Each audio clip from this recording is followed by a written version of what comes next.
वनवासी कल्याण केंद्र झारखंड द्वारा संचालित शबरी आश्रम कन्या छात्रावास तर्री गुमला में भाई बहन के अटूट प्रेम और प्रकृति पूजा के प्रतीक कर्मा महोत्सव का कार्यक्रम अत्यंत धूमधाम और पारंपरिक रीति रिवाजों के साथ मनाया गया।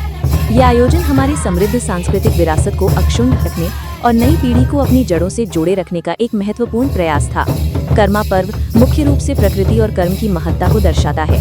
इस अवसर पर बहनें अपने भाइयों की लंबी आयु, सुख समृद्धि और सुरक्षा के लिए प्रार्थना करती हैं। साथ ही ये पर्व सामाजिक सौहार्द और सामुदायिक एकजुटता का भी प्रतीक है।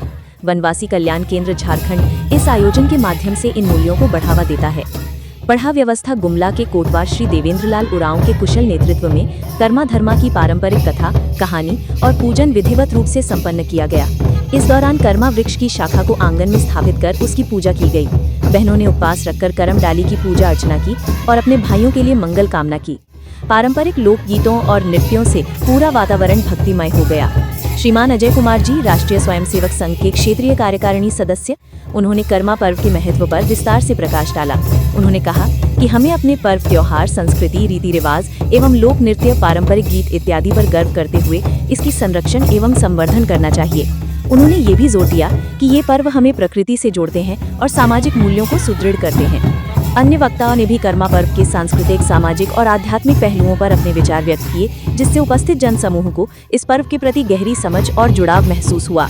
इस गरिमामय अवसर पर विभिन्न क्षेत्रों से आए कई गणमान्य व्यक्ति उपस्थित रहे, जिनमें प्रमुख थे श्री शम्मी जी, विभाग प्रचारक, श्री संतोष झा, स्वदेशी जागरण मंच के संयोजक, श्री छोटेलाल भगत, श्री हरिहर सिंह, श्री ज्योतिष कुमार, सुश्री सुलेखा कुमारी, वनवासी कल्याण केंद्र झारखंड की क्षेत्रीय महिला प्रमुख, सुश्री ललिता कुमारी, स्वयं सहायता समूह की प्रांत महिला प्रमुख, सुश्री चंपा कुमारी, संभाग महिला प्रमुख, खेदू नायक, गुमला विभाग संगठन मंत्री। इन सभी के साथ शबरी आश्रम के बहनें और बड़ी संख्या में ग्रामीण महिला पुरुष भी उपस्थित थे, जिन्होंने इस महोत्सव को सफल बनाने में अपना योगदान दिया। ये महोत्सव न केवल एक धार्मिक अनुष्ठान था, बल्कि एक ऐसा मंच भी था जिसने पारंपरिक कला, संस्कृति और सामुदायिक भावना को जीवंत किया। छात्रावास की बहनों और ग्रामीण समुदाय को एक साथ आने, अपनी परंपराओं का जश्न मनाने और अपनी सांस्कृतिक पहचान पर गर्व करने का अवसर मिला। ऐसे आयोजन ग्रामीण क्षेत्रों में सांस्कृतिक संरक्षण और सामाजिक एकजुटता को बढ़ावा देने में महत्वपूर्ण भूमिका निभाते हैं।